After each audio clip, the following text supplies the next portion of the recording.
নমস্কার শ্রোতা বন্ধুরা, স্বাগত জানাই আপনাদের গল্পের আসরে। না, আজ কোনো সাধারণ গতানুগতিক গোয়েন্দা গল্প শোনাতে আমরা আসিনি। আজ আমরা আপনাদের শোনাবো এক বিকৃত মস্তিষ্কের খুনের গল্প। লেখক আর্য রায়ের কলমে বহুরূপীর শেষ খেলা। গল্পটি অসাধারণ হতে চলেছে, সেই কথা আমি দিলাম। শুধুমাত্র একটাই রিকোয়েস্ট, গল্পটা মন দিয়ে সবটা শুনুন। কথা দিলাম, এই গল্পটা পুরো শুনলে আপনি সবশেষে বলে যাবেন, ও মাই গড, কি শুনলাম। তবে শুরু করা যাক আমাদের আজকের নিবেদন, বহুরূপীর শেষ খেলা।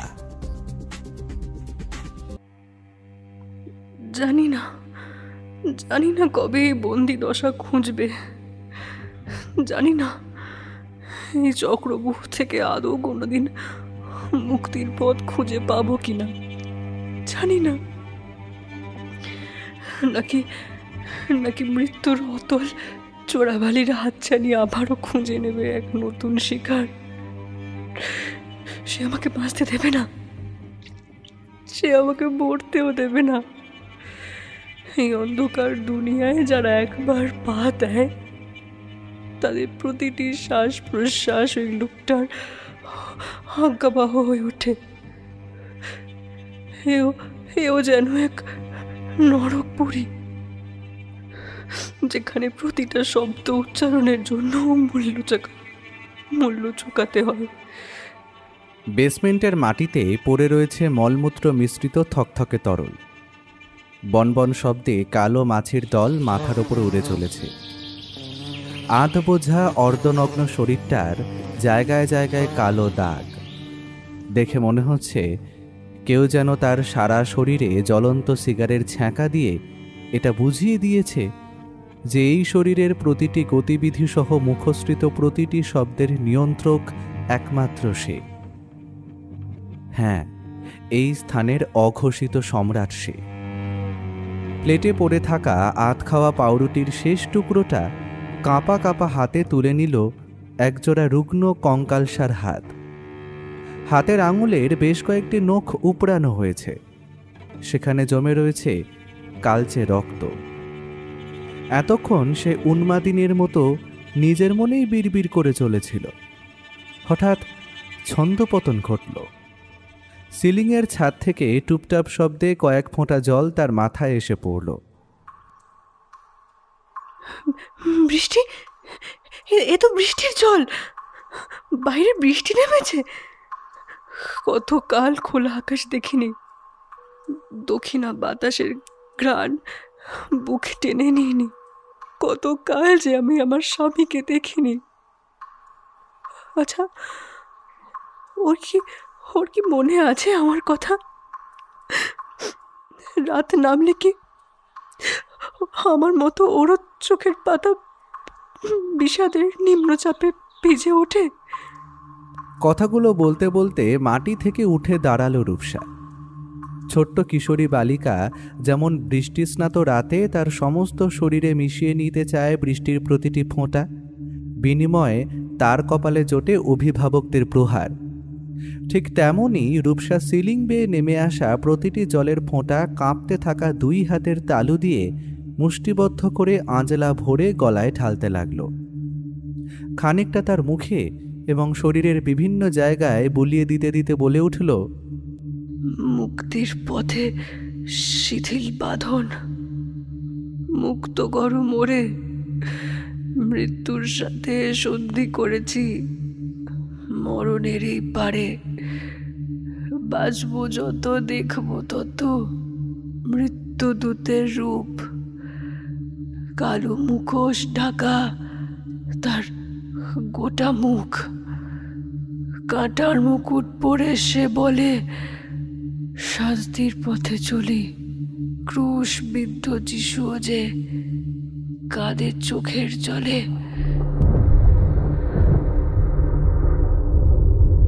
কানে ভেসে এলো বাজের গর্জন। এলোমেলো জটপাকানো চুলে বহুকাল তেল পড়েনি। চোখের দৃষ্টি খোলা, কেমন যেন নিষ্প্রভ, প্রস্থর কঠিন। নাক চুল তার কবেকার অমানিসার বিদিশার নিশার মতো কবিতা রূপসার জন্য এই মুহূর্তে প্রযোজ্য না হলেও এই নিষ্প্রভ চোখের চাহনি ঠিক তার নয়। বরং বিরাট লোহার দরজার ওই প্রান্তে এমনই একজোড়া চোখের চাহনি তাকে অনেকক্ষণ আগে থেকেই জরিপ করে চলেছে। শুধুই দুটি চোখ। সেই চোখে কোনো গ্লানি নেই, নেই অপরাধবোধ কিংবা তীব্র অনুশোচনা। যেটা রয়েছে সেটাকে অবশ্য কৌতূহল বলাই চলে। ঘটাং করে হাতল ঘোরানো শব্দ হতেই রূপসা এক লাফে কয়েক পা পেছনে সরে গিয়ে সেই জমে থাকা মলমূত্রের মাঝে বসে জুলুজুলু চোখে দরজার দিকে চেয়ে থাকল। রূপসা, রূপসা, এই রূপসা, এই এই এই দেখো না, দেখো আমি তোমার জন্য কি নিয়ে এসেছি, দেখো। প্রায় 6.5 ফুট উচ্চতার লোকটা হাতে করে একটা প্লেট নিয়ে ঘরের ভেতর প্রবেশ করল। বেসমেন্টের নিচে এমন একটা ঘর রয়েছে যা বাইরে থেকে দেখলে বোঝা কঠিন। ঘরের ভেতর একটা নোংরা ময়লা বিছানা, যার চাদরটা শেষ কবে সামানের মুখ দেখেছেও তা বলা কঠিন। সিলিংয়ের ওপর দিয়ে হেঁটে চলেছে কালো মাকড়সার দল, জায়গায় জায়গায় ঝুল লেগে রয়েছে। হাতের প্লেটটা মাটিতে নামিয়ে ধীরে ধীরে সে লোকটা রূপসার দিকে এগিয়ে গেল। আর বেশি দিন আটকে রাখবো না রূপসা, সময় হয়ে এসেছে যে। 2 পা ওই জমে থাকা মলমূত্রের উপর ফেলে উবু হয়ে বসে 2 হাঁটুর ফাঁকে মুখ রেখে রূপসা অদ্ভুত এক ঘোর লাগা গলায় বলে উঠল, আমার ছেড়ে কি হবে, কি লাভ? তোমায় ধরে রেখেও বা কি লাভ? তাহলে এনেছিলে বা কেন? এনেছিলাম কেন? নিজের মনেই প্রশ্নটা বিড়বিড় করতে করতে রূপসার অর্ধনগ্ন শরীরটার দিকে একবার লোলুপ দৃষ্টিতে তাকালো সেই পুরুষ।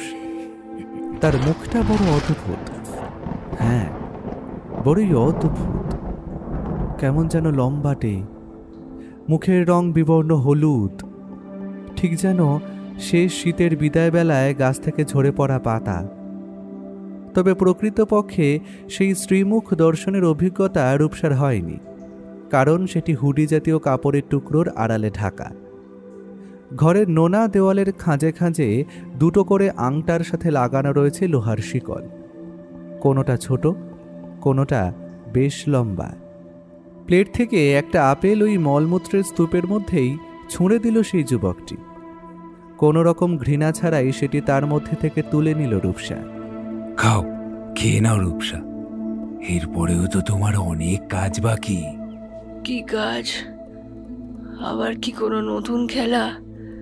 আজ যে তোমার বিদায়ের পালা, দরজা খুলে দিলাম, চাইলে পালাতে পারো, তবে পালানোর আগে এই এই এই এই একটা সই তোমায় করতে হবে যে। কালো জব্বা জাতীয় পোশাকের পকেটে হাত ঢুকিয়ে এক টুকরো কাগজ বাইরে বের করে আনলো সেই যুবক। খুক খুক করে খানিকটা কেশে নিয়ে মাটিতে একদলা থুতু ছিটিয়ে সেই যুবকটি বলে উঠল, এতে কি লেখা আছে জানো? কি? শোনো তবে। পকেট থেকে এক বাক্স সিগার বের করে তার মধ্যে থেকে একটা ঠোঁটে রেখে তাতে অগ্নিসংযোগ করল সে। এক মুখ ধোঁয়া ছেড়ে ধীরে ধীরে সেই হাতে লেখা চিঠিটা পড়তে শুরু করল। আমি ভালো আছি, আমি এখন সত্যিই ভালো আছি। বৈবাহিক জীবনে নানান টানাপোড়েন, তোমার কর্মব্যস্ততা, আমার দৈনন্দিন কাজের চাপ এবং এর ফলে আমাদের মাঝে বাড়তে থাকা দূরত্ব আমায় একটু একটু করে মানসিক অবসাদের খাদে ঠেলে দিচ্ছিল। আমি মুক্তি চেয়েছিলাম প্রিয়। এই জরাজীর্ণ শিকল ছিঁড়ে বাইরের দুনিয়ায় শত মানুষের ভিড়ে মিশতে চেয়েছিলাম, কিন্তু এই বৈবাহিক জীবন আমার পায়ে বেরি পড়িয়ে দিয়েছে। তাই বিদায় নিলাম, চির বিদায়। আমায় খোঁজার চেষ্টা করাটা বৃথা প্রাঞ্জল। তুমি নতুন করে জীবন গুছিয়ে নিও, আর আমি আমার জীবনে মিশিয়ে নিলাম স্বাধীনতার স্নিগ্ধ বাতাস। ভালো থেকো ইতি, তোমার রূপসা। কিন্তু আমি যে ফিরে যেতে চাই, এই চিঠির একটিও বক্তব্য যে আমার নয়। রূপসার এই কথা শুনে ছোট্ট ঘরটা কাঁপিয়ে হো হো করে তীব্র অট্টহাসি হেসে উঠল সেই যুবক।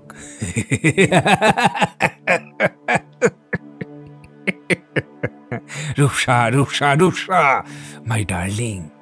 আচ্ছা, এই যে তোমার একঘেয়ে জীবনটা হঠাৎ করে ভোজবাজির মতো বদলে গেল, তুমি টানা 1 সপ্তাহ ধরে বাড়ি নেই, এই আমার এখানে আমার স্বাধীন দুনিয়ায় পরাধীন হয়ে রয়েছ, যেখানে সিদ্ধান্ত নেওয়ার অধিকার একমাত্র আমার, সেখানে দাঁড়িয়ে যদি ফিরে যাও, ওই বাস্টার্ড কি তোমায় মেনে নেবে আদৌ? যেখানে স্বয়ং শ্রীরাম রাবণের হাত থেকে সীতাকে উদ্ধার করার পরেও তাকে নিজের সতীত্বের প্রমাণ করতে জ্বলন্ত আগুনের ওপর দিয়ে হাঁটতে বাধ্য করেছিল, সেখানে ফিরে গেলে কি তোমায় মেনে নেবে ভেবেছ? তার চেয়ে চলো চলো চলো চলো একটা খেলা খেলি, ভারী মজার খেলা। আবারও জব্বা জাতীয় সেই পোশাকের ভেতর হাত ঢুকিয়ে একটা কালো মাস্ক বাইরে বের করে এনে মুখে পরে নিল সেই যুবক। প্রায় মাসখানেকের জমে থাকা মলমূত্রের গন্ধ বাতাস ভারী করে তুলেছে। একটা অদ্ভুত হাসি তার গোটা মুখে ছড়িয়ে গেল। যাও যাও, তোমায় মুক্তি দিলাম, যাও, আমি আর বাধা দেব না। দরজা থেকে সরে দাঁড়ালো সে। যুবকের মুখের দিকে বেশ খানিক সময় অবাক দৃষ্টিতে তাকিয়ে থাকা রূপসাও উঠে দাঁড়ালো। তার বগল ছেঁড়া, পিঠ ছেঁড়া, এমনকি সালোয়ারের যেই অংশটি ঢেকে রাখে নারীর লজ্জা, সেই স্থানে সুতো আলগা হয়ে পোশাক থেকে ঝুলছে। বুকের অন্তর্বাস শূন্য স্ফীত 2 বক্ষযুগল দীর্ঘদিনের অনাহারে ক্লান্তিতে যেন অন্তঃসার শূন্য হয়ে কোনো মতে নিজের অস্তিত্বটুকু ধরে রেখেছে। ফুটে উঠেছে পাঁজরের হাড়। সেই জমে থাকা মলমূত্রের স্তূপ থেকে উঠে দাঁড়িয়ে সে ধীরে ধীরে খোলা দরজা দিয়ে বাইরে বেরিয়ে এলো। মুক্তি, এইবার মুক্তি, চিরতরে মুক্তি ফিরে পাবো। আবারও সেই আগের চেনা পৃথিবী, মিশে যাব ওই লোমশ পুরুষালী বুকের ভিতরে। সে যে আমায় বড্ড ভালোবাসে।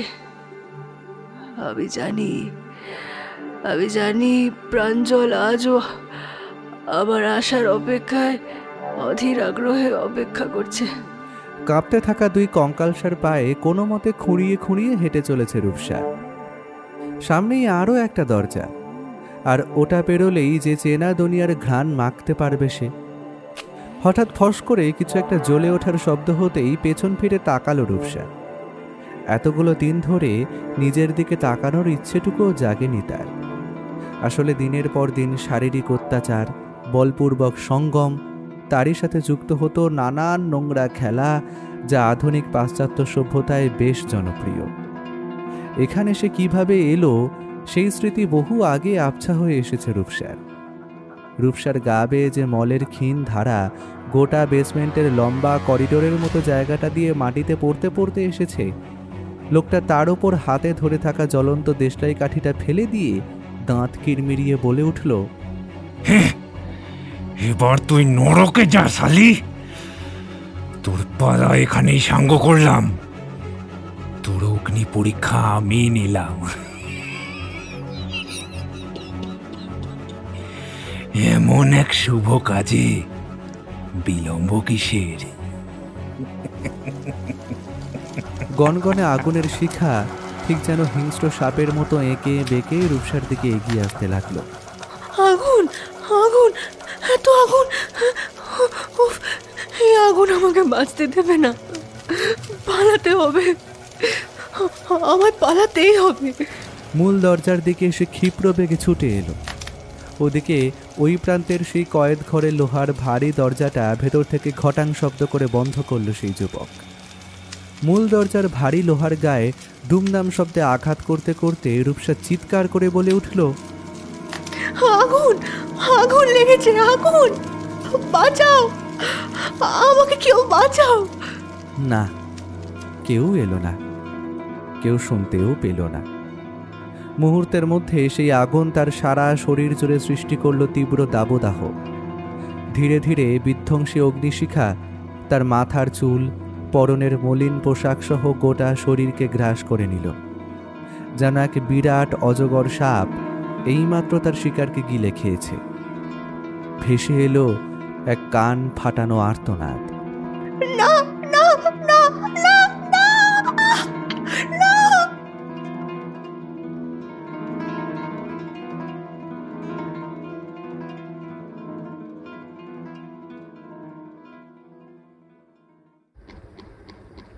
কিন্তু অফিসার, রূপসা এমন মেয়ে মোটেই নয়। ও তো এই বাড়িতে এতগুলো বছর ধরে ভালোই ছিল। হঠাৎ কি এমন মতিভ্রম ঘটল যে এইভাবে মুক্তি পেতে চাইবে? তাছাড়া এমন যদি কোনো ঘটনা ঘটতো তাহলে তো অন্তত আমায় জানাতেই পারত। দেখুন, চিঠির নিচে আপনার স্ত্রীর স্বাক্ষর রয়েছে। সেটা কি হ্যান্ডরাইটিং এক্সপার্ট দিয়ে ক্রস চেক করিয়েছেন অফিসার?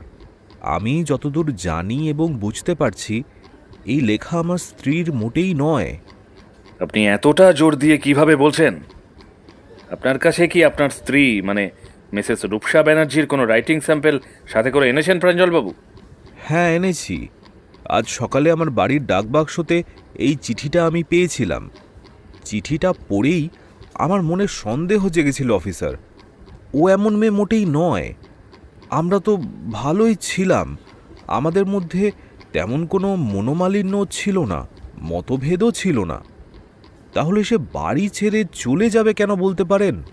এই মাসখানেকের মধ্যে আপনাদের মধ্যে কি কোনো কথা নিয়ে অশান্তি লাগেনি? ছোটোখাটো বিবাদ তো সব পরিবারেই হয় অফিসার, তার জন্য কেউ বাড়ি ছেড়ে কেন চলে যাবে? যাকে যতদূর বুঝতে পারছি তিনি বর্তমানে ময়নাগুড়ির কোনো এক জায়গায় রয়েছেন। ময়নাগুড়ি? সেটা কোথায় অফিসার? এখান থেকে প্রায় 70 কিলোমিটার পর ডায়মন্ড হারবার ছাড়িয়ে একটা ছোট্ট রেল স্টেশন পড়বে, যার নাম ময়নাগুড়ি। ডাক টিকিট দেখে সেটাই মনে হচ্ছে প্রাঞ্জলবাবু। কিন্তু সেখানে তো আমাদের চেনা জানা কেউ থাকে না। সে আমি কিভাবে বলবো? উনি স্বেচ্ছায় বাড়ি ছেড়েছেন, আপনাকে শেষবার জানিয়েও দিয়েছেন।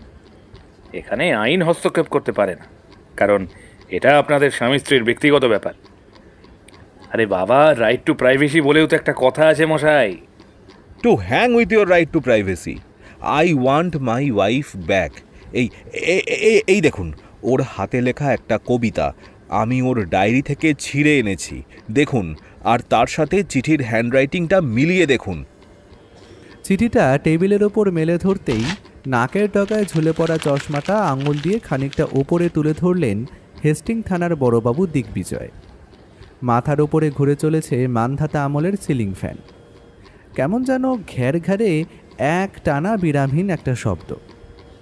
দুটো কাগজ পাশাপাশি রেখে টেবিলের ওপর রাখা মার্বেলের পেপারওয়েটটা বেশ খানিকক্ষণ হাতে নিয়ে আনমনে ঘোরাতে লাগলেন দিগ্বিজয়বাবু। হাতের লেখা তো এক নয়, কিন্তু সই? হ্যাঁ, ব্যাংকের চেকে যেসব সই রয়েছে আমি মিলিয়ে দেখেছি অফিসার।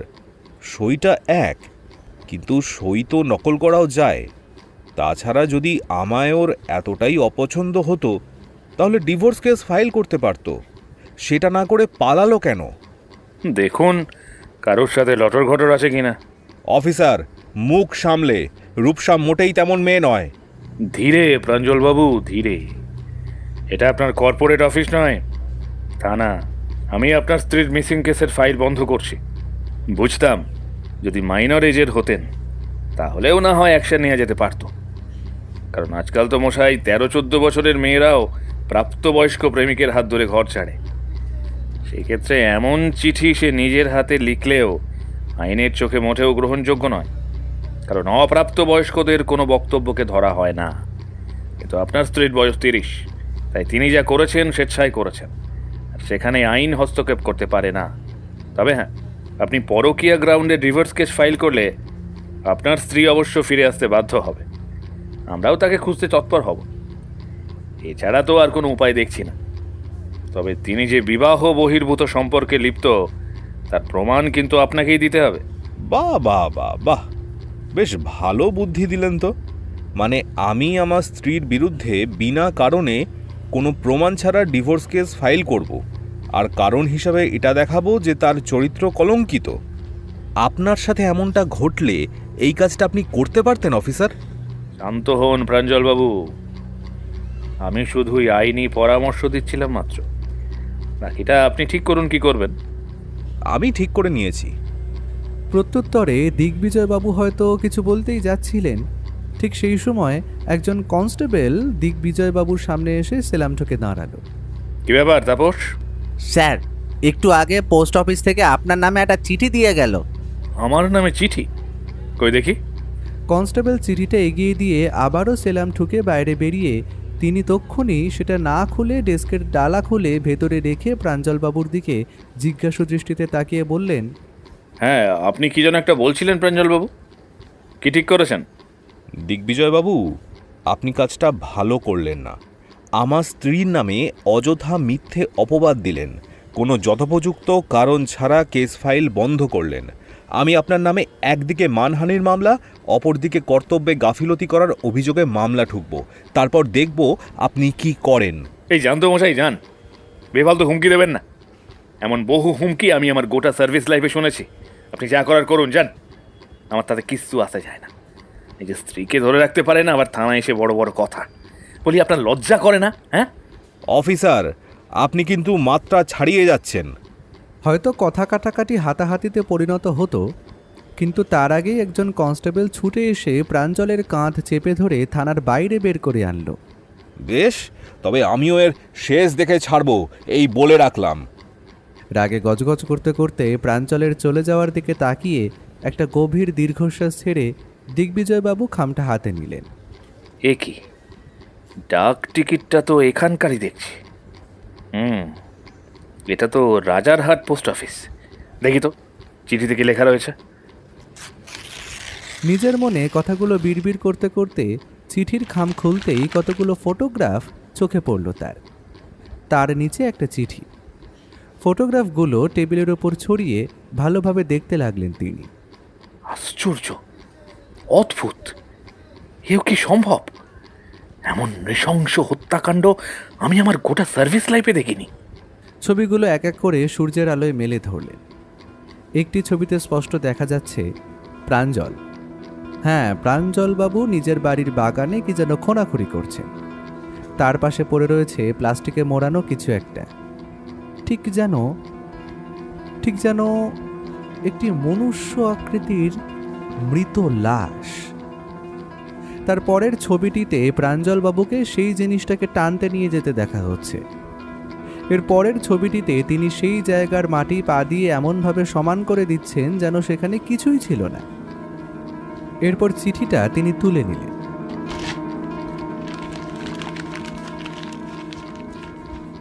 আমি ডাক্তার রঞ্জন বক্সি, কলকাতা মেডিকেল কলেজের সাইকোটিক ডিপার্টমেন্টের এইচওডি এবং দুর্ভাগ্যবশত প্রাঞ্জল বাবুর প্রতিবেশী।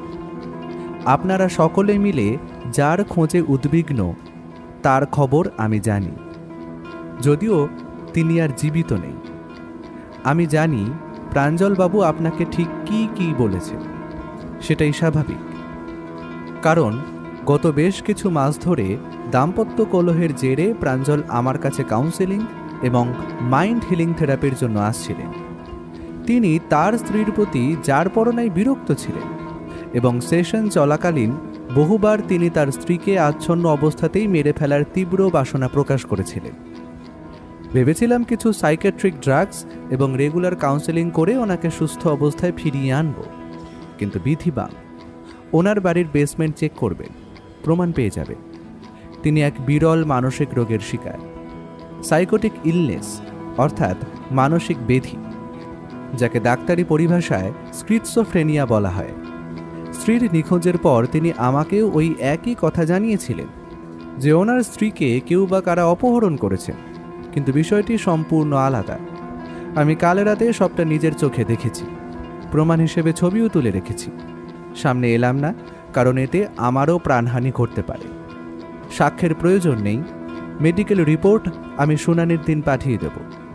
আশা করি আমার নাম গোপন রাখবেন। গোপন জবানবন্দি আমি সময় মতো পাঠিয়েও দেব, তবে আশা করি এর প্রয়োজন পড়বে না। লাশটা বাগানে পোঁতা রয়েছে। চিঠিটা পড়ে চেয়ার ছেড়ে উঠে দাঁড়িয়ে চিৎকার করে কনস্টেবলের নাম ধরে তিনি ডেকে উঠলেন, এক্ষুনি প্রাঞ্জলবাবুর বাড়ির ঠিকানায় চলো। ঘুঘু এইবার ফাঁদে পড়েছে। কি ব্যাপার অফিসার, আপনি কোনো সার্চ ওয়ারেন্ট ছাড়া আমার বাড়িতে ঢুকে বাগান খোঁড়ার সাহস পেলেন কি করে? আমি কিন্তু আপনার নামে... হাত তুলে প্রাঞ্জলবাবুকে মাঝপথে থামিয়ে দিয়ে দিগ্বিজয়বাবু বললেন, কেস ঠুকে দেবেন তো দিন, আমিও তাই চাই। মানেটা কি কি শুনি? এসব কি হচ্ছে? আপনি আমার অনুমতি ছাড়া বাগানে খোঁড়াখুড়ি করছেন কেন? দেখবো যে গাছের শিকড় ঠিক কতটা গভীরে গেঁথে রয়েছে, সেটাকে উপড়ে ফেলতে হবে না। ঠিক তক্ষুনি একজন কনস্টেবলের কণ্ঠ ভেসে এলো, স্যার, এখানে একটা ডেড বডি রয়েছে। সাবধানে ওপরে তুলে আনো। আর ফরেন্সিক টিমকে খবর দিয়েছো তো? হ্যাঁ স্যার, অ্যাম্বুলেন্সও খবর দিয়েছি। Good job. এবার প্লাস্টিকের ব্যাগটা খোলো। জনাতিনে কনস্টেবল প্লাস্টিকের র্যাপার খুলতেই ভয়ে 2 হাত সরে এলো প্রাঞ্জল। সেখানে পড়ে রয়েছে একটা আধ পোড়া লাশ। ওটা তো রূপসা, কিন্তু ওর এই অবস্থা কে করলো? আপনি। আমি? হ্যাঁ আপনি, কারণ আপনি একজন বিকৃত মানসিক রোগী। এই কে আছো? হাত কড়া পড়িয়ে জিভে তোলো, আর বাকিরা বেসমেন্টের দিকে চলো। আমি কিছু করিনি, কিচ্ছু না, আমি নির্দোষ অফিসার। সমস্ত প্রমাণ আমাদের হাতে রয়েছে। ইদানিং আপনার আর আপনার স্ত্রীর মধ্যে দাম্পত্য কলহ বেঁধেছিল। হ্যাঁ জানি জানি যে আপনার এসব কিছুই মনে পড়বে না, কারণ খুন করার পর আপনি নিজেও ভুলে গিয়েছেন। এটা হতে পারে না, কিছুতেই না। আপনি নিজের স্ত্রীকে হত্যা করে তার লাশ পুড়িয়ে সেই স্মৃতি বিস্মৃত হয়ে নিজের স্ত্রীর মিসিং রিপোর্ট নিজেই করেছিলেন। না, এটা হয়তো আপনি জেনে বুঝে করেননি, তবু অপরাধ আপনার দ্বারাই হয়েছে। এবার আদালতের সিদ্ধান্তই চূড়ান্ত বলে গণ্য হবে। স্যার, বেসমেন্টের ভেতর একটা খাট রয়েছে, বেশ কিছু হাত করা, মেঝেতে জমে রয়েছে না জানি কতদিনের মলমূত্র। খুব সম্ভবত উনি ওনার স্ত্রীকে ওখানেই বন্দি করে রেখেছিলেন। এমনকি শৌচ কাজও ওনার স্ত্রী ওখানেই সেরেছেন। আর এই যে এটাও সেখানেই পেলাম। একটা স্ক্র্যাপ বুক ওই কনস্টেবল বড়বাবুর দিকে এগিয়ে দিল। সেটা খুলতেই তার মুখে খেলে গেল এক পরিতৃপ্তির হাসি। ব্যাস, আর কি? আপনার দেখছি নানান জায়গার ডাক টিকিট সংগ্রহ করার বাতিক রয়েছে। ভালো ভালো, বেশ ভালো। আমারও ছিল বটে, তবে সেটা নানান দেশের কয়েন সংগ্রহ করার বাতিক। তবে আপনি যেভাবে ময়নাগুড়ির ডাক টিকিট লাগিয়ে আপনার বক্তব্যে রূপসার স্বাক্ষর করিয়ে পুলিশকে বিভ্রান্ত করেছিলেন, সত্যি কাবিলে তারিফ। সব তথ্য প্রমাণ যখন হাতে রয়েছে, তখন আর দেরি কিসে? শেষবারের মতো আধ পোড়া লাশের দিকে জল ভরা চোখে চাইল প্রাঞ্জল, আর একটা অতিরিক্ত বাক্য ব্যয় না করে ধীরে ধীরে জিপে উঠে বসল। এবার আপনার শেষ যাত্রার গন্তব্য আদালতে স্থির হবে প্রাঞ্জলবাবু। চলুন যাওয়া যাক। পুলিশের জিপ গাড়িটা চলতে চলতে হঠাৎ মাঝপথে একটা যান্ত্রিক আর্তনাদ করে থেমে গেল।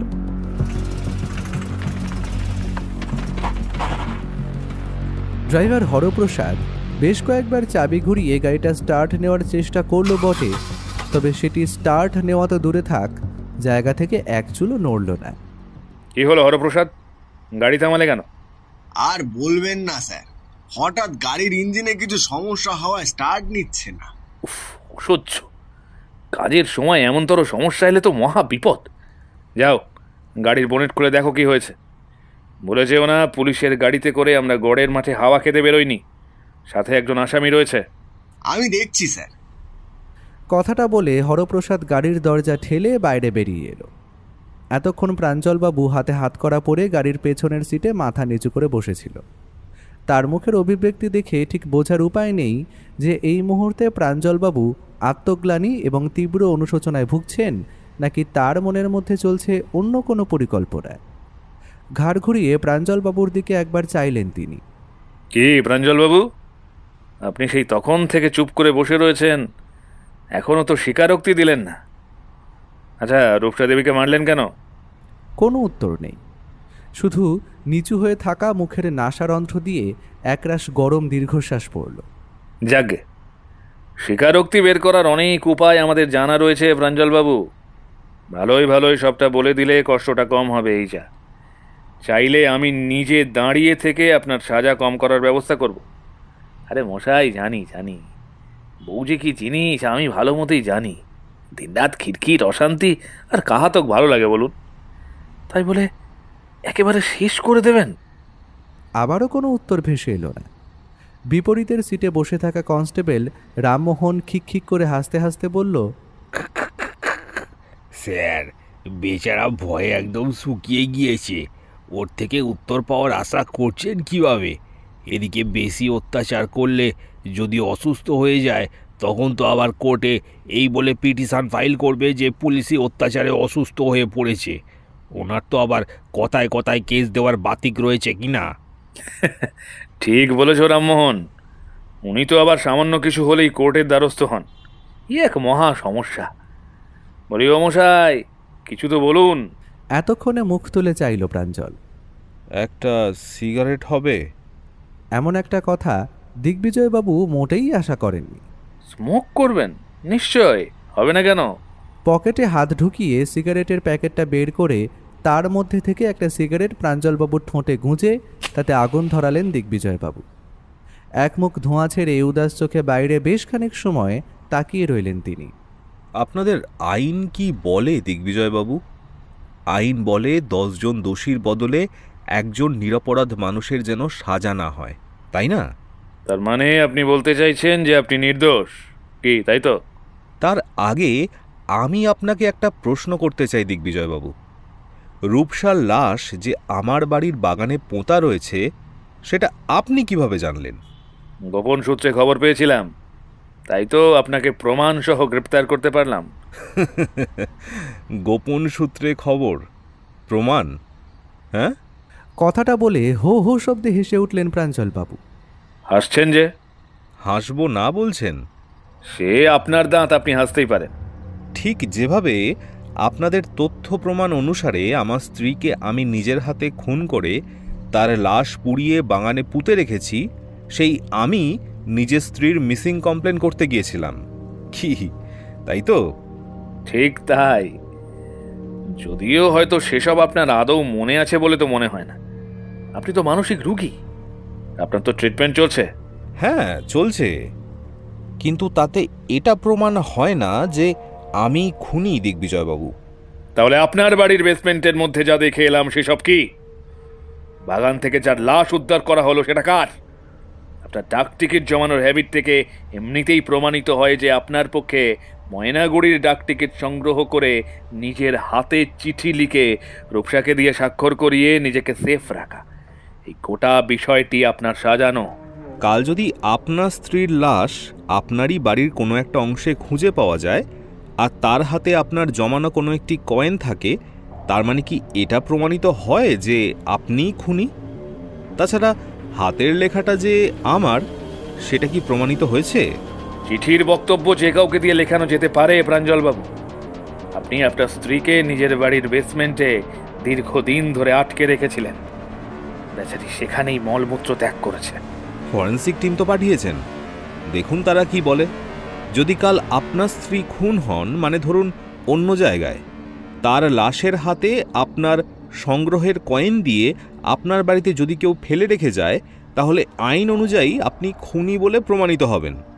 অন্ততপক্ষে আপনাকে পুলিশি জেরার মুখে পড়তেই হবে, বাকি কাজ আদালত করবে, আপনার উকিল করবে। আপনি কি এটা বলতে চাইছেন যে আপনিও আদালতে নিজেকে নির্দোষ প্রমাণিত করবেন? তাহলে বলে রাখি, দিবা স্বপ্ন দেখা ভালো, তবে ভেঙে গেলে কিন্তু বড্ড কষ্ট হয় প্রাঞ্জলবাবু। হাত করা বাঁধা অবস্থাতেই সিগারেটের শেষ টান দিয়ে আঙুলের টোকা মেরে আধ খাওয়া সিগারেটের টুকরোটা বাইরে ছুঁড়ে মারলেন প্রাঞ্জলবাবু। শহর জুড়ে সন্ধ্যা নেমেছে। হাইওয়ের ধারের ল্যাম্পপোস্টগুলোতে হ্যাজাক লণ্ঠনের আলো জ্বলে উঠেছে। সময়টা শীতের শুরু, তাই চারিদিকে হালকা কুয়াশাও জমতে শুরু করেছে। স্যার, ইঞ্জিন গরম হয়ে গিয়েছে, জল ঢালতে হবে। হঠাৎ সশব্দে বনেট বন্ধ হওয়ার শব্দের সাথে সাথে ভেসে এলো হরপ্রসাদের গলা। বোগাস, যত সব মূর্খের দল! এখন কি একে নিয়ে আমরা হেঁটে হেঁটে থানায় ফিরবো? দিগ্বিজয়বাবুর এই কথা শুনে প্রাঞ্জল হো হো শব্দে হেসে উঠল। আসছেন যে বড্ড কৌতুক হচ্ছে বুঝি। শুনুন, যদি বেগরবাই করেন বা পালাবার চেষ্টাও করেন, তাহলে এনকাউন্টার করে আপনার মাথার খুলি উড়িয়ে দিতে বেশি সময় নেব না প্রাঞ্জলবাবু। তাই সে অবশ্য আপনি করতেই পারেন। আপনার পুরুষত্বে আঘাত করে আমি বহু বাক্য ব্যয় করেছি। হ্যাঁ, বাক্যটা ব্যয়ই হয়েছে, কারণ যে চোখ থাকতে অন্ধ তাকে আর নতুন করে কী বা বলি বলুন। ঠিক সেই মুহূর্তে আবারও ড্রাইভার হরপ্রসাদের গলা শোনা গেল। স্যার, আপনারা থানার দিকে হাঁটতে থাকুন, রাত গভীর হচ্ছে। গাড়িতে সারা রাত থাকাটা মোটেই নিরাপদ নয়। আমি সকাল হলেই গাড়ি ঠিক করে থানার দিকে যাব। অগত্যা সকলে প্রাঞ্জলকে নিয়ে রাজপথে পা দিল। এরপর প্রাঞ্জলকে উদ্দেশ্য করে দিগ্বিজয়বাবু বলে উঠলেন, অন্ধ ছিলাম বলেই আপনার স্ত্রীর মিসিং ডায়েরি নিয়েছিলাম। আমার তো উচিত ছিল সবার আগে আপনার বাড়ি খানা তল্লাশি করা। পারতেন না, ওয়ারেন্ট ছাড়া পারতেন না অফিসার দিগ্বিজয়বাবু। আপনার এই গোপন সূত্রধর আপনাকে ওয়ারেন্ট পাইয়ে দিয়েছে। তাছাড়া আমার দোষ এখনও প্রমাণিত হয়নি। এখন আমায় শ্যুট করলে ইংরেজ বাহাদুরকে কি জবাব দেবেন শুনি? Self defence. আপনি আমায় আক্রমণ করেছিলেন, তাই নিজেকে বাঁচাতে আমি আপনাকে শ্যুট করেছি।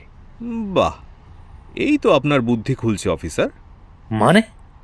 মানে এটাই, যদি আমার স্ত্রীর কোনো গোপন শত্রু বা প্রণয় থেকেও থাকে এবং কোনোভাবে তার সেই প্রেমিক পুরুষ বা শত্রুর সাথে কোনোভাবে তার বচসা লাগে, তাহলে তাকে অন্যত্র তুলে নিয়ে গিয়ে তাকে দিয়ে চিঠিতে স্বাক্ষর করিয়ে তারই লাশ রাতের অন্ধকারে আমার বাড়িতে পুঁতে দিয়ে আমার নামে গোটা দোষ সঁপে দেওয়াটা কি বুদ্ধিমানের কাজ নয়? এটাও তো আত্মরক্ষার পর্যায়ভুক্ত, তাই না? তাহলে সেই ছবি যেখানে আপনার মুখের খানিকটা অংশ দেখা যাচ্ছে, বেসমেন্ট, স্ক্র্যাপ বুকে থাকা ডাক টিকিট, এমনকি মলমূত্রের স্যাম্পেল, সেগুলো না হয় অন্যত্র রাখা যায় আর বাকিগুলোর এক্সপ্লেনেশনও দেওয়া যায়, কিন্তু ওই ছবির মুখ, সেটার ব্যাখ্যা কি? এটা অবশ্য আমিও জানি না, তবে পৃথিবীতে একই রকম দেখতে 7 জন ব্যক্তি রয়েছে অফিসার। বড্ড খুঁতযুক্ত প্রামাণ্য, ধোপে টিকবে না। আচ্ছা, যে রাতের অন্ধকারে এত কষ্ট করে আমার ছবি তুলে সযত্নে আপনার কাছে পৌঁছে দিল, সে কাজটা তো ওই রাতেই করতে পারত, যেই রাতে আপনার কথা অনুযায়ী আমি আমারই স্ত্রীর লাশ মাটিতে পুঁতে দিচ্ছিলাম। সে নিজে সামনে এসে আমায় আটকাতে পারত, লোকজন জড়ো করতে পারত, কিন্তু কই, সেটা তো করেননি। সেটা তার ব্যাপার প্রাঞ্জলবাবু, উনি হয়তো সেফ ফিল করেননি। সময় হলে ঠিকই উপস্থিত হবেন। তার মানে এই গোপন সূত্রধর আপনার অজানা কেউ নয়, তাই না অফিসার? আপনি বলে যখন সম্বোধন করলেন, তার মানে বেশ বড় মাপের কোনো মানুষ। সেটা জেনে আপনার কি প্রয়োজন? আর সূত্রধরের নামটা জানলেও বা কি করবেন? তাকে মারবেন বুঝি? অবশ্য যদি লোহার গারদ ভেঙে বেরোতে পারেন তবে এই প্রশ্নটা আসছে। মারবো? ছি ছি অফিসার, মারবো কেন বলুন তো? বরং চোখে চোখ রেখে প্রশ্ন করব, আসল সত্যিটা জানতে চাইব। সত্যি? সত্যি তো এটাই যে আপনি একজন বিকৃত মানসিক রোগী। সত্যি এটাই যে আপনি বেসমেন্ট বানিয়েছিলেন যাতে সময় মতো, সুযোগ মতো আপনার স্ত্রীকে গুম করে তার হাতে লোহার বেড়ি পরিয়ে পাশ্চাত্য সভ্যতার যৌন কাম বিকৃতি চরিতার্থ করা যায়। সত্যিটা এটাই যে আপনি তার শরীর ভোগ করে নিজের লালসা মিটিয়েও তার উপর দীর্ঘদিন ধরে অকথ্য নির্যাতন চালিয়েছেন, শেষে তাকে পুড়িয়ে মেরেছেন। জার্মান আর ইস্ট ইন্ডিয়া কোম্পানির মধ্যে যুদ্ধ লেগেছিল, আপনার মনে আছে অফিসার? হ্যাঁ আছে। যুদ্ধের কারণে কোনোভাবে জার্মান নাৎসি বাহিনী যাতে আমাদের উপর আক্রমণ করতে না পারে, তাই ওই গুমঘর বানিয়েছিলাম। আর ওই শিকল, হাতকড়া, যদি বলি সেসব আমার স্ত্রীর ইচ্ছাতে আমি লাগিয়েছিলাম, বিশ্বাস করবেন? করব না, করলাম না, কারণ একজন সাধারণ বাঙালি গৃহবধূর এমন ইচ্ছে জাগতে পারে না। পারে অফিসার, পারে। আপনি হয়তো জানেন না, আমি নিজেই একজন ব্যারিস্টার। আপনি কখনো আমার পেশা জানতে চাননি, তাই আমিও বলিনি। তো তার সাথে এসবে কি সম্পর্ক? তাই বুঝি আপনি কথায় কথায় আমার নামে মামলা ঠুকে দেওয়ার হুমকি জানান? হুমকি আমি দিই না অফিসার, আমি প্রতিবাদ জানাই মাত্র। সেটাকে হুমকি বলে ধরে নিলে সেটা আপনার সমস্যা, আমার নয়। হতেও তো পারে কেউ আমার আপনার এই বাগবিতণ্ডার সুযোগ নিয়ে আপনাকে কাজে লাগিয়েছে। সাক্ষ্য প্রমাণ সেই কথা বলে না প্রাঞ্জল বাবু। সাক্ষ্য প্রমাণ সবটাই তো মিথ্যে। আপনি মরীচিকার পেছনে ছুটে আসল অপরাধীকে ভুলে যাচ্ছেন। তাছাড়া আমি আর আমার স্ত্রী বেশ কিছুকাল যাবৎ লন্ডন শহরে ছিলাম। সেখানকার বহু বিবাহিত এবং অবিবাহিত দম্পতি এমন যৌন খেলা রীতিমতো উপভোগ করেন এবং সেটাও তাদের নিজেদের ইচ্ছেতেই সম্পন্ন হয়। আমার স্ত্রীও সেটা জানতেন, তাই সে আমার কাছে এমনই এক বন্য খেলার ইচ্ছে প্রকাশ করে যা আমি পূরণ করি মাত্র। এও নিরস দাম্পত্য জীবনের রোমাঞ্চ, যা দুটি মানুষকে প্রভাবিত করে তোলে দিগ্বিজয়বাবু। আপনি যা যা বললেন সবটা যদি ধরেও নিই, সেটা প্রমাণ করতে না আপনার হাতে কোনো প্রমাণ রয়েছে আর না আমার হাতে। সবটা কি তাহলে আদালতের জুরিরা ঠিক করবে? এমনটাই তো নিয়ম। হাঁটতে হাঁটতে বেশ খানিকটা পথ তারা অতিক্রম করেছে। রাত বাড়ছে, কুয়াশা আরও ঘন হচ্ছে। খানিক বাদেই একটি অগভীর জঙ্গলের পাশে এসে তারা দাঁড়িয়ে পড়ল। স্যার, এইভাবে হাঁটতে গেলে তো ভোর হয়ে যাবে। থানা এখনো মেলা দূর। তাহলে কি তোমার জন্য পক্ষীরাজ ঘোড়ার ব্যবস্থা করবো নাকি রামমোহন? পাশ থেকে আরও একজন কনস্টেবল খিকখিক করে হেসে বলল, হলে তো বেশ ভালোই হতো স্যার, খিদেও তো পেয়েছে। সারাদিন খালি খাই আর খাই। বলি, সরকার বাহাদুর কি তোমাদের এই কারণে মাস মাইনে দিয়ে ফুসছে? চুপচাপ হাঁটতে থাকো। জঙ্গল পেরোলে যে মূল রাস্তা পড়বে, সেখানে কোনো টমটম পেলে উঠে পড়বো। ঠিক আছে স্যার, হরপ্রসাদ তো গাড়ির কাছেই আছে। সকাল হলে গ্যারেজে গাড়ি ঠিক করিয়ে তবে থানায় ফিরবে। হ্যাঁ, তেমনই তো কথা আছে রামমোহন। তবে এখন পা চালাও। কুয়াশা ঘন হচ্ছে, আর প্রাঞ্জলের দুই দিকে দুইজন সর্বক্ষণ মোতায়েন রাখো। দেখো যেন পালাতে না পারে। আপনি নিশ্চিন্তে থাকুন স্যার, আমাদের হাত ছাড়িয়ে উনি কোথাও পালাতে পারবেন না। রামমোহনের কথা শুনে নিশ্চিন্ত হয়ে দিগ্বিজয়বাবু আবারও একটা সিগারেট ধরিয়ে সামনের দিকে তাকিয়ে হাঁটতে লাগলেন। আচ্ছা অফিসার, আমায় দোষী প্রমাণ করতে আপনার এই মুহূর্তে 3টে জিনিসের প্রয়োজন। 1, খুনের মোটিভ। না, দাম্পত্য কলহের জেরে কোনো স্বামী এইভাবে তার স্ত্রীকে মারতে পারে না। তাই আমার মানসিক ব্যাধি, মানে যেটা আপনি ধারণা করেছেন, সেটা ঠিক ধোপে টিকবে না। 2, আমার মনের ব্যামো আছে, মানে ডাক্তারি পরিভাষায় যাকে সাইকোসিস বলে আর কি। সবই বিলিতি সাহেবদের দেওয়া রাশভারী নাম। যাকে সেটা তো প্রমাণ করতে হবে। এই যে এতটা পথ কথা বলতে বলতে এলাম, আপনারও কি একবারও মনে হয়েছে যে আমি এমন কোনো রোগের শিকার? এবং 3, আমার মানসিক রোগ ছিল, মানে আমার চিকিৎসাও চলছিল, কিন্তু সেটা কার তত্ত্বাবধানে? নিশ্চয়ই মেডিকেল রিপোর্টও রয়েছে। তার নিচে কোনো ডাক্তারের হস্তাক্ষর, সেটাও তো কোর্টকে দেখাতে হবে। তাছাড়া যদি পরকীয়ার কথা ওঠে, তাহলে আমার স্ত্রী কিংবা আমার কার সাথে বিবাহ বহির্ভূত সম্পর্ক রয়েছে, সেটাও তো আদালতে প্রমাণ করতে হবে। না, আপনাকে দেখে বড্ড মায়া লাগছে। মুখ দিয়ে একরাশ ধোঁয়া ছেড়ে দিগ্বিজয়বাবু বললেন, আমায় দেখে আপনার মায়া লাগছে? এই প্রথম কোনো অপরাধীকে পুলিশের প্রতি দয়াবান হতে দেখলাম। যতদূর প্রমাণ করার প্রশ্ন, যেসব এভিডেন্স আমি পেয়েছি, তাতে আপনাকে দোষী প্রমাণিত করতে খুব বেশি বেগ পেতে হবে না প্রাঞ্জলবাবু। বাকি কাজটা তো সরকার পক্ষের উকিল অনায়াসেই করতে পারবে। আর রইল বাকি জুরিরা, তাদের হাতেই তো এই কেসের সমাধান রয়েছে। উকিল তো আসামি পক্ষকেও দেওয়া হবে অফিসার, কিন্তু না, আমি নেব না। এই কেস আমি নিজে লড়ব। আমার কেস আমিই লড়ব অফিসার। লন্ডনে অনেক বছর প্র্যাকটিস করেছি, খবর নেবেন। আজ পর্যন্ত খুব কম কেসে আমার হার হয়েছে। আমি আইনের ফাঁক জানি। আমি জানি এই কেস বড্ড দুর্বল। দুর্বল? এত প্রমাণ হাতে পাওয়ার পরেও বলছেন দুর্বল? শুধু কি প্রমাণ, আমার হাতে সাক্ষ্যও রয়েছে। সাক্ষ্য? হ্যাঁ, সাক্ষ্য থাকাটাই স্বাভাবিক, নইলে ছবিগুলো তুলল কে? তবে সাক্ষীর সাক্ষ্য সঠিক না নির্ভুল, সেটাও তো প্রমাণ সাপেক্ষ, তাই না অফিসার? এই মেলা ফ্যাকচাস করবেন না তো, অনেকক্ষণ ধরে সহ্য করছি। আমি অকারণে কথাগুলো বলছি না অফিসার। আমি আপনাকে সঠিক পথে চালিত করার চেষ্টা করছি। সেটা আমি বুঝে নেব, আদালত বুঝে নেবে। এবার চুপচাপ থানায় চলুন। কেন, খাতিরদারি করবেন বুঝি? হ্যাঁ, সেটা তো করতেই হবে। বিলেত ফেরত ব্যারিস্টার নিজের স্ত্রীকে খুন করেছে বলে কথা, একটু যত্ন না করলে কি হয়? জঙ্গলে পা দিতেই কানে ভেসে এলো রাতচরা পাখির কর্কশ ডাক। কান পাতলেই ঝিঝি পোকাদের সম্মিলিত ডাক কানে আসে। কোথায় যেন একপাল শিয়াল সমস্বরে হুক্কা হুয়া বলে ডেকে উঠল। দলের সকলেই নিশ্চুপ, শান্ত এবং শ্রান্ত। তাদের পা যেন আর চলতেই চাইছে না। দিগ্বিজয়বাবু অন্যমনস্ক হয়ে আরও বেশ খানিকটা এগিয়ে গিয়েছিলেন। তার পেছনে কনস্টেবল রামমোহন এবং তার পেছনে হাত করা বাঁধা অবস্থায় প্রাঞ্জল এবং সাথে মাত্র একজন কনস্টেবল। জঙ্গলের উঁচু ঘাস মারিয়ে আরও গভীরে পা দিতেই হঠাৎ এক 4 পেয়ে জীব এক লাফে জঙ্গলের ঘাস জমির ভেতর মিলিয়ে গেল। কি কনস্টেবল সাহেব, ভয় পেলেন নাকি? না, মানে যদি বাঘটাগ হয়। কি যে বলেন, ইংরেজদের লাট সাহেবগুলো কি সেজো রেখেছে?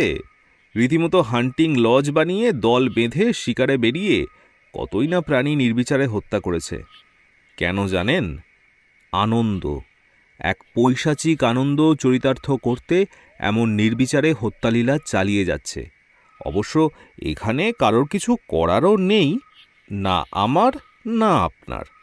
মেকি আভিজাত্য তুলে ধরতে বাঘ, সিংহ, বাইসনের শিকার করে তাদের মাথা কেটে স্টাফ করে দেওয়ালে ঝুলিয়ে রাখাটাই যে তাদের বীরত্বের প্রকাশ। তাই ভয়ে পাবেন না, বাঘ এখানে নেই, তবে বুনো শুয়োর অবশ্য থাকতেই পারে। সে যাকগে, আপনি বড্ড বেশি কথা বলেন। চলুন দেখিনি, তাড়াতাড়ি পা চালান। হ্যাঁ, সে তো যাবই, তবে তার আগে আমারও একটা কাজ বাকি। কি কাজ? একবার মাটির দিকে তাকালো প্রাঞ্জল। মুখে খেলে গেল এক রহস্যময় হাসি। মাটিতে একটা গাছের আধ ভাঙা গুঁড়ি পড়ে রয়েছে। যে কোনো মুহূর্তে তাতে পা পড়লে নিয়ন্ত্রণ হারিয়ে যে কেউ মাটিতে হুমড়ি খেয়ে পড়তে পারে। খুব সাবধানে গাছের গুঁড়ি ডিঙিয়ে প্রাঞ্জল তার পেছনে তাকে অনুসরণ করে আসতে থাকা কনস্টেবলকে উদ্দেশ্য করে বলল, নিজেকে নির্দোষ প্রমাণিত করার এটাই শেষ সুযোগ। তবে আমি ফিরে আসব। আসলে দিগ্বিজয়বাবুর প্রতি একটা মায়া পড়ে গিয়েছে। আমার কারণে উনি চাকরি হারাবেন এমনটা তো হতে দিতে পারি না। মানে আপনি ঠিক কি করতে চাইছেন বলুন তো? সেই কথার উত্তর না দিয়ে প্রাঞ্জল দুদ্দার করে জঙ্গলের ঘাস মারিয়ে ছুটতে শুরু করলো। দাঁড়ান প্রাঞ্জল বাবু, পালাবেন না। পালালে কিন্তু আমি গুলি চালাতে বাধ্য হব। কাঁধ থেকে রাইফেলের স্ট্রিপটা সরিয়ে সেটি হাতে নিয়ে রাইফেলের ক্ল্যাচ টেনে ট্রিগারে হাত দিল সে। প্রাঞ্জল ততক্ষণে চতুর হরিণের মতো জঙ্গলের আরও গভীরে চলে গিয়েছে। দাঁড়ান দাঁড়ান বলছি। কথাটা বলতে বলতে সেই কনস্টেবলটি কোনো দিকে না তাকিয়ে ছুটতে লাগলো। পায়ের নিচে সেই কালান্তক জমের মতো পড়ে রয়েছে মৃত গাছের গুঁড়ি। দৌড়তে গিয়ে তাতে পা লেগে মাটিতে ধপ শব্দে হুমড়ি খেয়ে পড়ল সে। আর ঠিক সেই মুহূর্তে তার রাইফেলের ট্রিগারে হাত লেগে গুলি বেরিয়ে এলো। দূরে কোথাও যেন শোনা গেল একজন মানুষের মৃদু আর্তনাদ। তারপরেই সব শান্ত।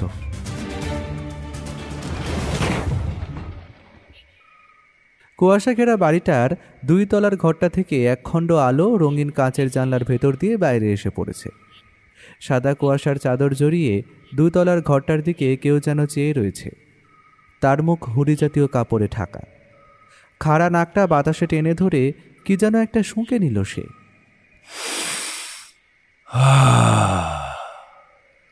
যুবতী শরীরের মাদকতা যে আফিমের চেয়েও তীব্র আসক্তির কারণ হয়ে উঠেছে,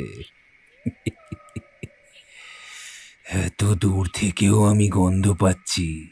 ভয়ঙ্কর, অথচ হৃদয়ে দোলা দেওয়া এক গন্ধ। চিন্তা করো না, আমি এসে গিয়েছি।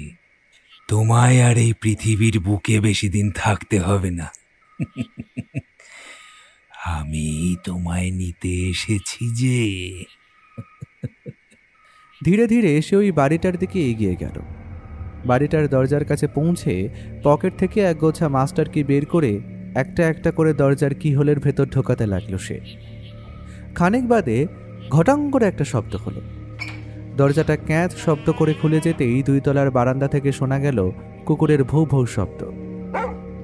আগেই জানতাম, তবে চিন্তা নেই, প্রস্তুতি সেরেই এসেছি। কোনো ভুল হবে না। মুখ দিয়ে অদ্ভুত এক শিশের শব্দ করতেই কুকুরটার দুই কান খাড়া হয়ে উঠল।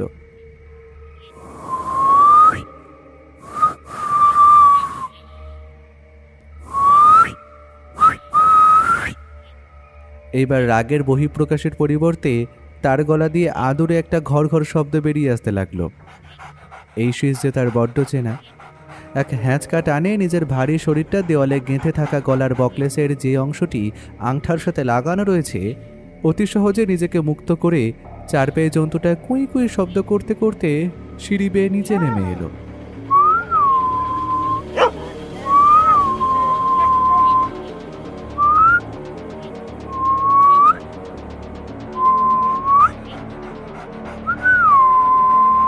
জিমি, জিমি, আয় আয় আয়, আমার কাছে আয়।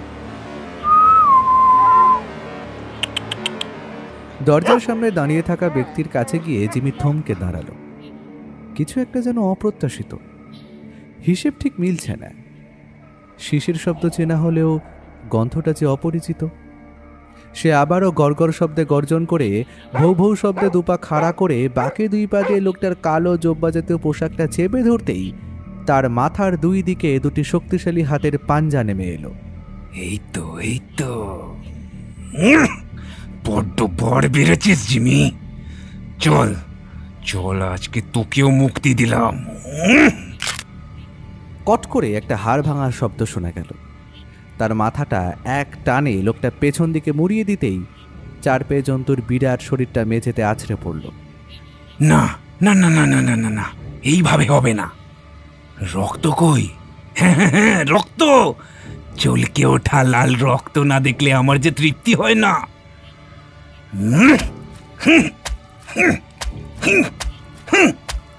পকেট থেকে একটা ছোট হাতুড়ি, যা সাধারণত গ্যারেজ ঘরের টুল কিটে থাকে ঠিক তেমন একটা হাতুড়ি এনে কুকুরটার ব্রহ্মতালুতে আঘাতের পর আঘাত করতে লাগলো।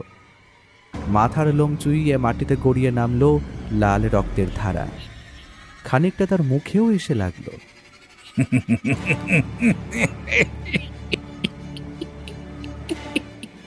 খেলা জমে উঠেছে, খেলা জমে উঠেছে। বেচারা জিমি, পুয়ার ডগি। ভৌ ভৌ ভৌ ভৌ ভৌ ভৌ। কথাগুলো শেষ করে মুখ দিয়ে হুবহু জিমির ডাক নকল করে ডেকে উঠল। প্রমাণ সাইজের জার্মান শেপার্ড কুকুরটার এক টানা ভৌ ভৌ শব্দটা কানে যেতেই আচমকা ঘুমটা ভেঙে গেল অদ্রিতির। অসহ্য! এই কুকুরটা আমার শান্তিতে ঘুমোতেও দেবে না দেখছি। কতবার বলেছি একে থানায় নিয়ে গিয়ে ডগ স্কোয়াডে ভর্তি করিয়ে দিতে।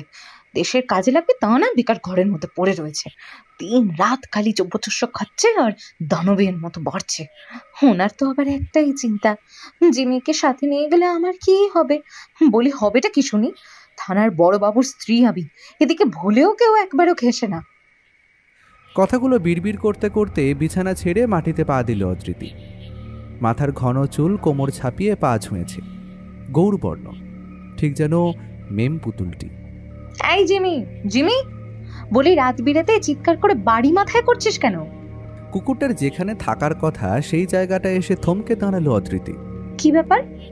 গলার বকলেসটা তো এখানে দেওয়ালের সাথেই লাগানো রয়েছে। জিমি কোথায়? জিমি, এই জিমি, কোথায় তুই?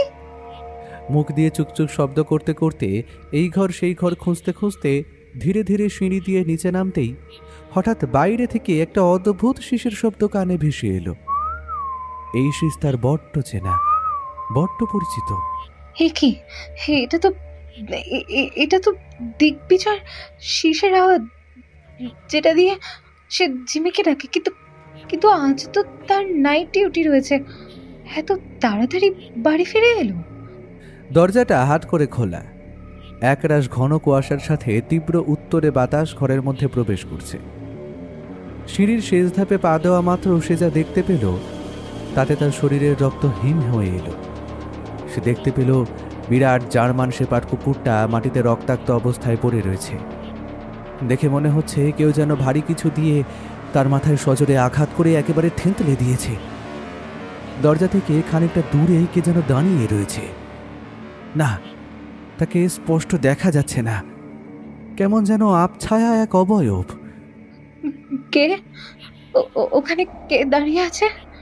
আবছায়া মূর্তিটা কেমন যেন নড়ে উঠল। তুমি তুমি তুমি জিমিকে খুন করেছো? ছি ছি অদিতি, তুমি আমায় খুনি বলতে পারলে? ওকে তো মুক্তি দিয়েছি।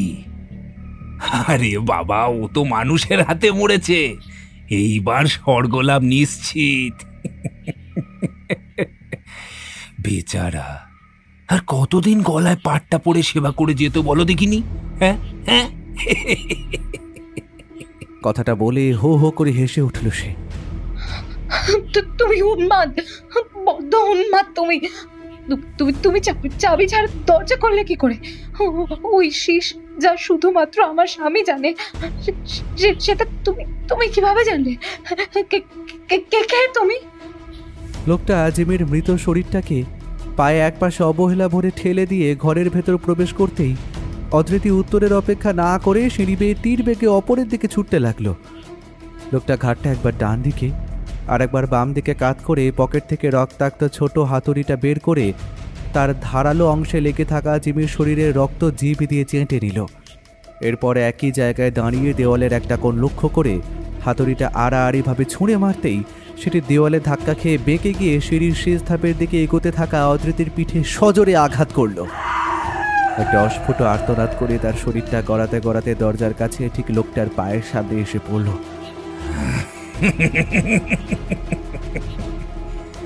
বলেছিলাম না, পালানো বৃথা।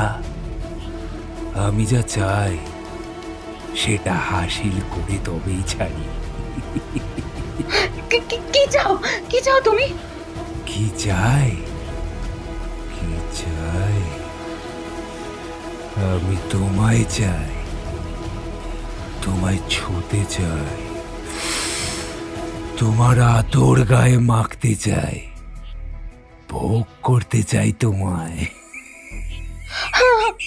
আমার স্বামী তোমায় ছাড়বে না, কোনোদিন ছাড়বে না। অবলীলাক্রমে মেঝেতে পড়ে থাকা অদ্রিতির শরীরটা কাঁধে তুলে সে বলে উঠল, দেখো, ছাড়া কিংবা ধরা সবটাই আপেক্ষিক। এই ধরলাম আর এই ছাড়লাম, এমন কি আর ঘটে?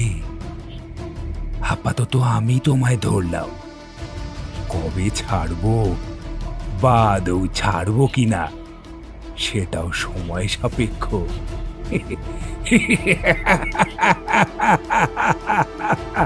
অদ্রিতির মাথা ফেটে গিয়েছে। খুব সম্ভবত সিঁড়ি দিয়ে গড়িয়ে পড়ার ফলে হাঁটুর মালাইচাকেও ঘুরে গিয়েছে। শিরদানার হাড়েও আঘাত লেগেছে। আর পারল না সে, ধীরে ধীরে জ্ঞান হারালো।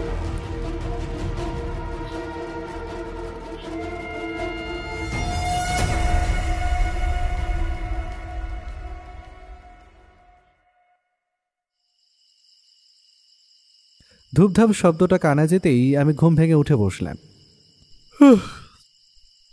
এত রাতে কে ছুটে চলেছে? একবার জানলাটা খুলে দেখলে হয়। রুদ্রনীলার বৌঠান এতক্ষণে তো ঘুমে অচেতন। রাতও তো প্রায় অনেক হলো। জানলার পাল্লা দুটো খুলে দিতেই একরাশ ঠান্ডা বাতাস আমার চোখে মুখে ঝাপটা মেরে গেল। কাঁপতে থাকা রাস্তার ল্যাম্পপোস্টে টাঙানো হ্যাজাক লণ্ঠনের গায়ে সাদা কুয়াশা জমেছে। ম্লান হয়ে এসেছে আলো। আবারও রাস্তার ওপর সেই ধূপধাপ পায়ের শব্দ। আমি বিছানার পাশ থেকে আমার বাইনোকুলারটা তুলে নিয়ে তাতে চোখ রাখলাম। প্রথমে ঘন কুয়াশার কারণে তেমন কিছু চোখে না পড়লেও খানিক বাদে দেখতে পেলাম কুয়াশার চাদর ভেদ করে একটা লোক আমাদের বাড়ির দিকেই ছুটতে ছুটতে আসছে। তবে লোকটা কেমন যেন খুঁড়িয়ে হাঁটছে। এক পায়ের ওপর জোর দিয়ে যতটা পারে ল্যাংচাতে ল্যাংচাতে ছুটে চলেছে সে। গতির সুবিধে ঠেকল না। আজকাল কলকাতার বুকে বিভিন্ন বিপ্লবী গুপ্ত সংগঠন গড়ে উঠেছে। ইংরেজ সরকারের তরফ থেকে ক্রমাগত সেই সব ঘাঁটিতে হামলা চলছে। এও যেন বিদায়বেলায় শেষ মরণ কামড়। গান্ধীজি বর্তমানে জেলে রয়েছেন। জালিয়ানওয়ালাবাগ হত্যাকাণ্ডের পর থেকে এই ইংরেজ ভারত ছাড়ো আন্দোলন আরও জোরদার হয়েছে। আমি বালিশের তলা থেকে রিভলভারটা শক্ত করে হাতের মুঠোয় বাগিয়ে ধরলাম। ঠিক সেই সময় পরপর দুটো টোকা শুনতে পেলাম। একটি আমার ঘরের দরজার ওই প্রান্তে এবং অপরটি বাড়ির মূল দরজায়। ভাইয়া দরজাটা খোলো, আর কত ঘুমোবে? আরে দাঁড়ান দাঁড়ান, কোথায় যাচ্ছেন? গল্প এখনো শেষ হয়নি, এটা তো সবে প্রথম পর্ব। এই গল্পের দ্বিতীয় পর্ব শোনার জন্য মন আনচান করছে তো? তাহলে অপেক্ষা না করে তাড়াতাড়ি আমাদের চ্যানেলে চলে যান। এই ভিডিওটির পরেই দ্বিতীয় পর্বটি অলরেডি এসে গেছে। তাহলে দেরি না করে শুনে আসুন গল্পের দ্বিতীয় পর্ব। গল্পের ডেসক্রিপশানেও লিঙ্ক দেওয়া থাকলো, সেখান দিয়েও আপনারা ক্লিক করে পরের পর্ব শুনে নিতে পারবেন। অসংখ্য ধন্যবাদ, এভাবেই পাশে থাকুন আর সাথে থাকুন গল্পের আসরের।